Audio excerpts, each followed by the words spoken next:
Hi guys, what's up and welcome back to my channel. It's your girl Coco and I'm back again with a brand new video. If this is your first time stopping by my channel, hi, what's poppin'? My name is Dr. Obakam, aka CocoDeeTv. I'm a medical doctor and I do health and lifestyle vlogs. So I have something called Medseries that I do on this channel where I talk about health topics that affects you and I and everybody in general.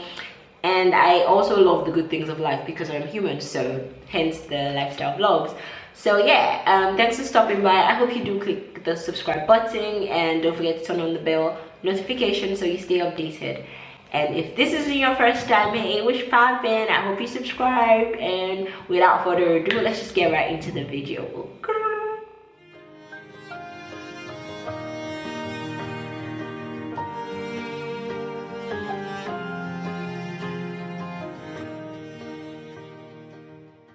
So guys, like I said in my last video, if you haven't seen my last video, please do check it out.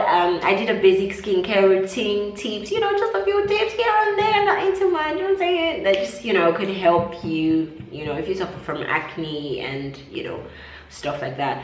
And I talked about, you know, being female and having to deal with PCOS. I told you guys I was going to upload a video where I talk about PCOS. So this is the video. I'm going to talk about PCOS. I'm going to tell you guys my PCOS story, what it was like for me before I was diagnosed, after I was diagnosed, when I was diagnosed, and just how I've been coping with PCOS. And I'm just going to, I don't want to do a story time and then have to talk about it, you know, because this is also a med series video. This is med series 3. Yeah, so yeah, I'm just going to be flowing with the story time and talking about PCOS as well. I made a slide, by the way, on my PowerPoint. So yeah, my laptop is right in front of me, so I remember everything I want to be talking about in this video. So you see me looking down here, I'm just trying to refresh my memory. So yeah, so we're going to be talking about what PCOS is, what the cause is, what happens in your body when you have PCOS, the signs and symptoms of PCOS, how to know if you have PCOS, pregnancy and PCOS, complications that could arise from PCOS, how you can help yourself if you have PCOS, and yeah, diagnosing PCOS and the treatments of PCOS. So that is the order in which we're going to be going in this video, so let's go. As you may or may not know, Polycystic Ovarian Syndrome, also known as PCOS, is a hormonal disorder that is common, might I add, very common in women of reproductive ages, aka women who have begun seeing their menses. PCOS is of an idiopathic origin, so that means the cause of it is unknown. The first thing you have to know is that it is genetic, so that means it runs in families. So if someone in your family has it, maybe your mom, your grandma, your great-grandma, then the chances that you're going to have it are, you know, high. What happens in the body? We talked about insulin, pancreas, and how everything works in the last med series video I did on diabetes mellitus. Again, please do check that video out. In PCOS, it also comes into play. The cells of the body are not able to use up insulin, you know, adequately. That causes the body to require more insulin, pushing the pancreas to produce more insulin, and an excess of this insulin being produced triggers an increase of a male hormone in the female body, which is known as the androgen. Now, when this androgen becomes high in the female's bloodstream, it causes hirsutism and acne. Androgen is a hormone that is predominant in males. However, this whole increase and rise in the insulin production triggers this androgen to be produced, thereby causing it to be predominant in the female body as well. Hirsutism is a condition where someone has an excess amount of hair that you're not supposed to have. So you see PCOS females with things like beards on their, you know, hairs under their jawline, around their belly button. Some of them even come as far as up their chest. All of that is hirsutism. Also, an overproduction of this androgen also causes acne in females. So that was why in the video when I talked about basic skincare tips, I talked about the fact that, you know, PCOS and acne, they're like 5 and 6. I mean, it's hard having to. I didn't quite catch that. Oh my Could you God, please repeat it? Siri, calm down. Anybody who has PCOS is most likely going to suffer from acne and hirsutism as well. Insulin production, however, doesn't just stop there. It also predisposes this female to things like diabetes mellitus. They also tend to deal with a lot of body fat around the abdominal area, and it makes it hard to lose weight in this area. And overweight PCOS could hit the gym or whatever, and you could tell that she's losing weight in other parts of her body, but around the abdomen is a little more difficult. Not just a little, it's actually more difficult to lose weight around the abdominal area. So females with PCOS also suffer from low progesterone levels in their bloodstream. Progesterone in a female is the hormone that aids in ovulation. Ovulation is what will lead to you getting pregnant, so that's why people with PCOS also have a problem getting pregnant. And also, ovaries of a PCOS female would be enlarged with follicles surrounding the eggs, which causes the ovaries to not function properly. What are the signs and symptoms of PCOS? You have infrequent or absence of menses, you have hirsutism, which I already spoke about, you have acne, you have excessive weight, you have mood swings, you have trouble getting pregnant, you even have sleep apnea, which is a potentially serious sleep disorder. What happens there is that the breathing of this person rapidly starts and stops due to overweight or obesity. A visible polycyst around the ovaries as shown on ultrasound. You have low progesterone level, you have increased androgen level, and you have increased estrogen levels as well in the laboratory testing.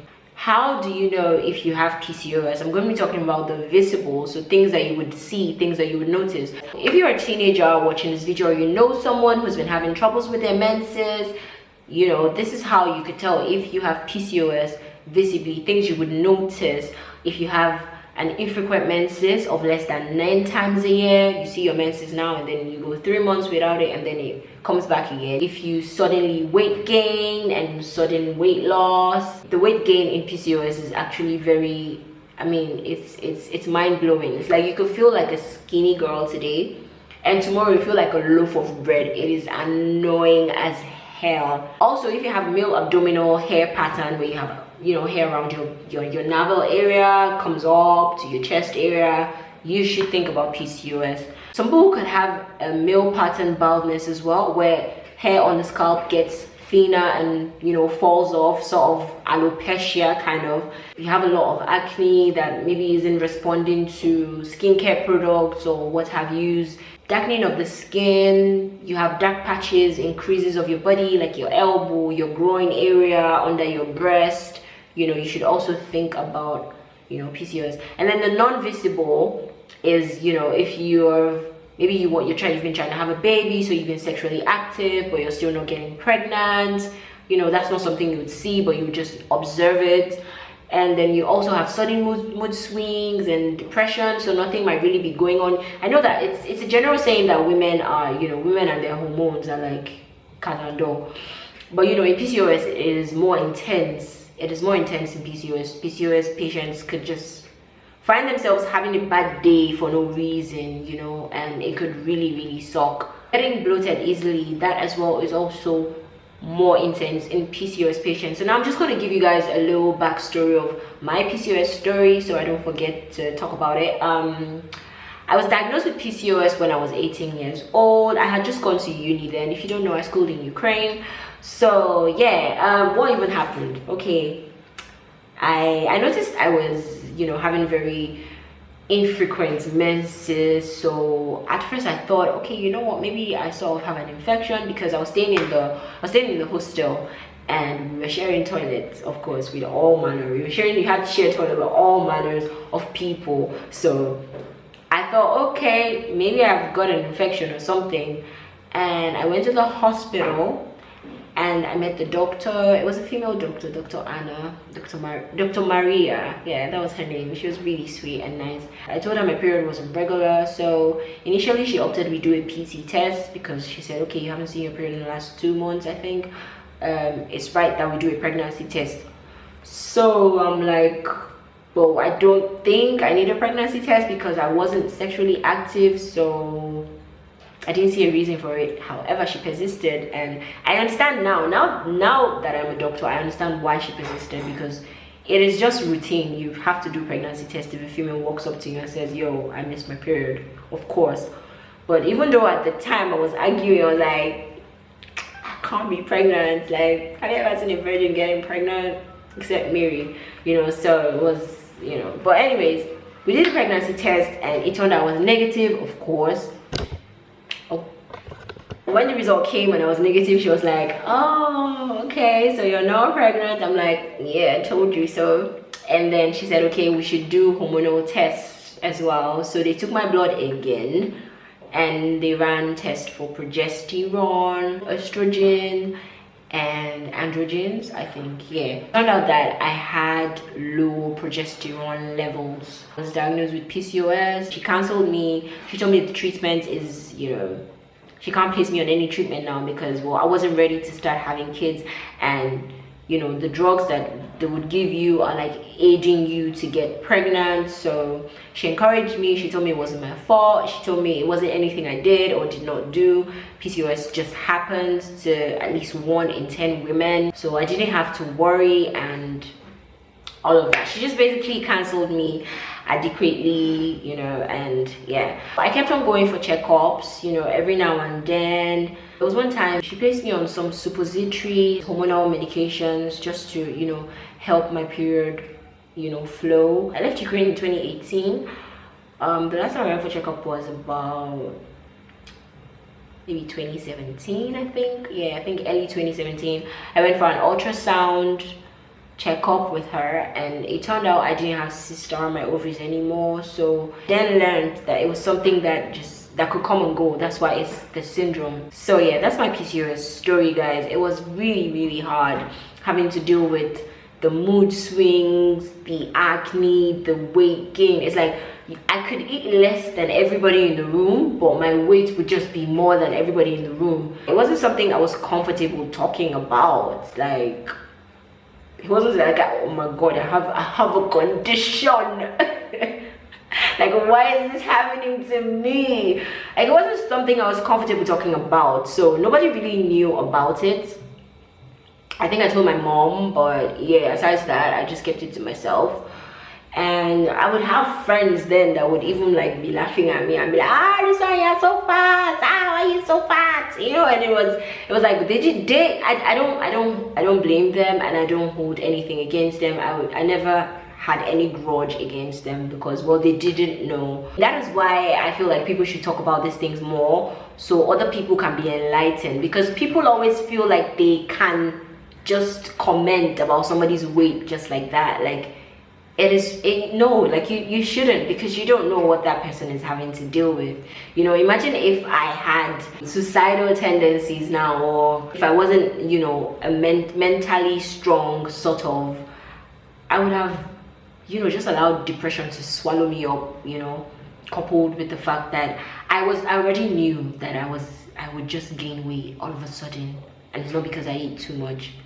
And then my mood, and then there's mood swings as well, you know, that you're trying and you're struggling hard to deal with every day, and then there's somebody outside talking about your weight and telling you what you already know about yourself, about something that was making you insecure in the first place, you know. And it was hard. It was hard, I'm not gonna lie, it was hard, but that's why I'm here, just to talk about it and enlighten anyone out there who doesn't know.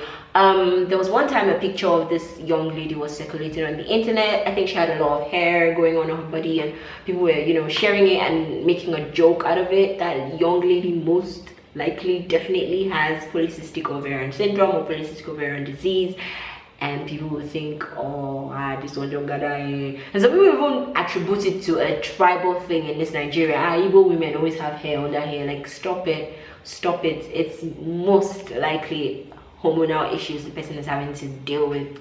So yeah, that's my story. Anyways, let's just get right back to what we were talking about. So we've talked about PCOS, what it is, the signs and symptoms, how to know if you have PCOS. I told you guys what happens in the body. Now we're just going to be talking about pregnancy and PCOS. Now, PCOS interrupts the normal menstrual cycle. Progesterone is low, and it makes it harder for a woman with PCOS to get pregnant. Now, between 70 and 80% of women with PCOS have been shown to have fertility issues. Women with PCOS can get pregnant using fertility treatments that improve ovulation, losing weight, and lowering your blood sugar levels as well. Some women, however, get pregnant, but it also increases the risk of pregnancy complications in these women. So these women who with PCOS, when they get pregnant, have to be very keen on their antenatal and their communication with their doctors, with whatever it is they notice that is going on in them during the pregnancy. Now, women with PCOS are twice as likely as women without the condition to deliver their baby prematurely. They're also at greater risk for miscarriage and increased blood pressure and gestational diabetes. Diabetes, again, like we spoke about, in the normal girl who is not pregnant, she's already prone to diabetes. Now, women who are pregnant now also might have to deal with gestational diabetes as well, which is just diabetes that happens in pregnant women as a result of the pregnancy. That is why it's called gestational diabetes. Now we're going to be talking about the complications that could arise from PCOS. Like I said before, this PCOS is just about ovulation. Ovulation is like always there. During ovulation, the uterine lining sheds. Now, if you don't ovulate every month, like you should normally, but because your progesterone is low, you're not ovulating every month, your uterine lining, which is what aids in, which is what causes the menstruation to happen, is the shedding of the lining. If you don't ovulate, that lining is just going to get thickened and thickened and thickened, and it's not shedding, and that can also increase your risk for endometrial cancer. So this is a complication that could arise from PCOS. Also, infertility is a complication, like we spoke about. Gestational diabetes is a complication. Hypertension, diabetes mellitus, is a complication. And depression and anxiety as well are complications. So we've spoken about what PCOS is, the signs and symptoms, how to know if you have PCOS, PCOS in pregnancy, the complications. Now we're just going to talk about how you can help yourself if you have PCOS. It's basically just lifestyle modifications. The first thing you have to know is you have to, if you want to help yourself, get on a diet. And by getting on a diet, that means getting your body on a meal plan that is good for your body. So it's not just going on the internet and picking just anything, any kind of diet plan you see, because it might not be fit for your body. First of all, you have to know what your body is like. You have to understanding your body is just key. It's amazing. It's amazing. With me, and how I've sort of helped myself is I sort of looked out to know when my metabolism was higher, because with PCOS you tend to have slow metabolism as well, which is going to cause the whole bloating and even the weight gain as well. I think that also aids in the weight gaining because your metabolism is slow. That's why it's not advisable to eat at night, because your metabolism is usually slower then. So yeah, dieting, getting on a meal plan, you have to cut out carbohydrates, because carbs is sugar, and sugar means more insulin being produced, and already that's an enemy to your body. But when you cut out carbs, your body has no option than to use up the already stored fat. So if you make the decision to start going on a diet today, as you're cutting out the carbs, your body has to use up the already stored fat, because your body is just, PCOS is your body just storing up fats, just sugars, and you know, it's just accumulating it. Easy drinks, alcohol, cutting them off will do you a whole lot of good. You see Coke, you see Sprite, you see Fanta, you see whatever, they're not your friends at all. I feel like the minute I made the conscious decision to cut out fizzy drinks, even people without PCOS will tell you, once you cut out fizzy drinks, oh my days, can you hear that? Once you cut out fizzy drinks, you feel the difference in your body. When you just drink only water on a daily basis, you can feel it. Like your body just genuinely feels different. You feel lighter. You feel better. So yeah, make water your best friend. Also, you want to replace the carbs with more of protein-based foods and high fiber foods as well, because they metabolize faster. And fruits, good old fruits. I mean, stock up on fruits, only of them if possible. Avocados, apples, pineapples, cucumber, carrots, and banana here and there. Not too much, but yeah. The next lifestyle modification is exercising. Exercise. You need to normalize having a daily or as frequent as possible, you know, workout routine to burn fat and also boost your metabolism. So one good thing with, you know, PCOS and losing weight is that you don't necessarily have to do a very vigorous exercise, not unless you want to. Even just something as walking a certain distance every day could help you a whole lot. Like, just do not stay idle. You know, if you're already working, you have a job, you're doing that, you know, compels you to be physically active active every day, then I think that's good enough. Not unless you want to add something else to it, like taking walks in the evenings, which is what I've been doing lately, you know. And yeah.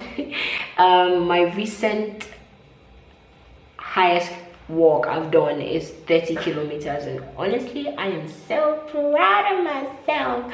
When I tell you I'm proud of myself, I'm proud of myself. I'm saying I'm on a weight loss, you know, routine, guys. And this year we're conquering PCOS and all the troubles she brings. I still have a little bit of fupa, you know, but I mean, you could tell that I've sort of, you know, shredded a bit of weight. I'm gonna put up pictures or videos or whatever of myself. Okay, the last but not the least lifestyle modification I'm going to be talking about is sleep. Sleeping is very vital to our hormone health, and it's a key way to manage PCOS. If you're not sleeping well, then you're not helping yourself. Sleep is a time when your body repairs itself. A good night's sleep is essential for the physical and mental well-being of a woman. As a woman, if it's at all possible, you should aim to get a solid 7 to 9 hours sleep a night. Studies have considered that sleep is actually one of the pillars of successful PCOS management. Healthy eating, mindful movement, and meditation are some other of the things that are critical. Sleep is one of the most important things anyone can do for themselves, but especially as women with PCOS. Here is why sleep is so important for women with PCOS.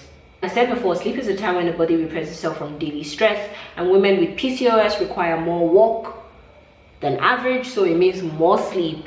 Get it? Sleep strengthens your immune system. Women with PCOS have higher cortisol levels as well, which is one thing I forgot to mention here. Higher cortisol levels. Cortisol is a hormone that induces stress, induces mood swings and mental health issues, and as such, you require sleep to reduce stress, and hence the hormone causing it. Sleep just basically balances out your hormones. Not sleeping well also increases your insulin and your glucose levels as well. You should know that. You should know that, sis. So now we're going to be talking about diagnosing PCOS. PCOS can be diagnosed by a pelvic exam, inserting a gloved fingertip into the vagina to feel for masses. An ABD ultrasound scan is also done to show the ovaries with abnormal follicles, low progesterone levels. On laboratory testing, they take your blood and, you know, test that out. Increased androgens as well, like I already mentioned. Also cholesterol, insulin, and triglyceride levels should also be assessed to evaluate for the risk of cardiovascular diseases and diabetes mellitus. We're going to talk about treatments of PCOS. The first thing on the list is birth control pills, which regulates your hormones, aids in your menses, by restoring your ovulation, and it also reduces symptoms like hair growth and prevents endometrial cancer, which is very important. Also, you can be placed on anti-diabetic medications, fertility drugs to help you get pregnant, and yeah, you could also use hair removal therapies like laser hair removal. Yeah, you could do that. The last option could be surgery if, you know, other things have been not successful. In summary, what we've talked about is that PCOS is a hormonal disorder in women of childbearing age. It happens due to an unknown reason, but it is genetic. So it happens in families, but the reason is unknown. PCOS pointers include irregular menses, if you're having irregular menses, high androgen levels, cysts in the ovaries, heavy menstrual flow as well could also be there if you have missed periods, because like I said, the lining is building up. So when the period finally comes, the menses will be heavier than normal at least. PCOS is one of the leading causes of infertility in women. Lifestyle modification and medications can help fight PCOS. So this is the take home for today, right? I'm not here to do I'm not doing YouTube treatment, so I'm not saying you should go and start buying birth control pills if you have PCOS. No, don't do that, okay? Talk to a doctor if you notice any of these certain changes in your cycle for proper investigation and treatment plan, because it could be something else. That's the thing with medicine. Diseases always and would always mimic each other. So it takes certain tests and investigations to be carried out to actually say, okay, this is what it is or that is what it is. So talk to your doctor if you notice anything funny, okay? Now, another thing is people need to stop the body shaming, because I mean, people are just in overweight and underweight people are like, stop it. Just stop body shaming people. You never know what they're having to deal with. Stop womb watching. So many people will, maybe she married last year. She never see Caribbean. Stop it. Stop it. If you do that, stop it. There's so many reasons why a woman is finding it difficult to get pregnant. PCOS is just one of them, really. I'm not even going to go into details with the other ones. So yeah, if you won't watch, stop it. Seek help for your mental health if you need to, okay? If you feel like it's too much for you, seek help for your mental health. You might want to try chamomile tea. It's working for me. I looked it up. I went on this PCOS woman forum blog and someone mentioned chamomile tea. It helps you relax, basically. It doesn't treat PCOS, but it just helps you relax. It helps your mood. It helps you feel better, especially if you're already stressed. So yeah, you might want to try chamomile tea. However, for any other mental health feeling you're having, anxiety, depression, suicidal thoughts, please seek out help. Talk to someone. And you have to know that you are strong and you can deal with PCOS regardless of how it comes or how it is thrown at you. If you're younger or just starting out your menses and you're noticing this and you're having a lot of mood swings and you don't even know what is wrong. I mean, there was one time I was living with my friend and I would wake up in the morning and I would just be sad for no reason. I would just be, and she would think she did something to me, but she didn't. PCOS is like that. And I noticed that with PCOS, like you need a lot of time spending by yourself to actually be able to function. That's another thing people do not know. Like I wake up and I feel, that was then anyways. I feel like my symptoms have sort of reduced a lot now, but then when I was, you know, younger, it was horrible. Like I could just have mood swings. I could be here and happy and just bubbly and lively, and before you know it, I'm like, shit, why does my life suck? Like it was really bad. Like it really can be that bad. So just, I mean, talk to someone, okay? Talk to someone. It was really horrible. And if you feel like you need time, a lot of time to yourself to be able to function properly, please take all the time in the world. People can wait. People would always say, oh, but we don't see you anymore or whatever. You know, it might affect your relationship with people. If there are people you can talk to about it, then you can talk to them about it. If they're not, you first, okay? If they're not people you can tell about your personal problems, then you first. Don't tell them. Let them assume whatever it is they want to assume. So long as you're creating your sanity and your peace of mind for yourself, that's all that matters. Okay. So that is the end of the video, guys. Thank you so much for watching. I hope you guys gained something from this video. I mean, I was so excited to talk about it, you know, because it's a personal stuff. Even though it is a med series video, this one was, you know, really personal. So I feel like maybe that's why I usually do my med series video with my colleagues, my doctor friends, but today's video I decided to sit and do it by myself. And I also came with a new style, I'm saying, which poppin', and the glasses, you know, just for aesthetic and professional, you know, reasons, you know what I'm saying. So yeah, don't forget to hit the subscribe button, the bell notification icon, comment down below, hit the like button, share this video with your friends, your enemies, your sister, your best friend, your loved ones, whoever you want to share it with. Okay, great. I'll see you guys in my next video too. Take care. Bye.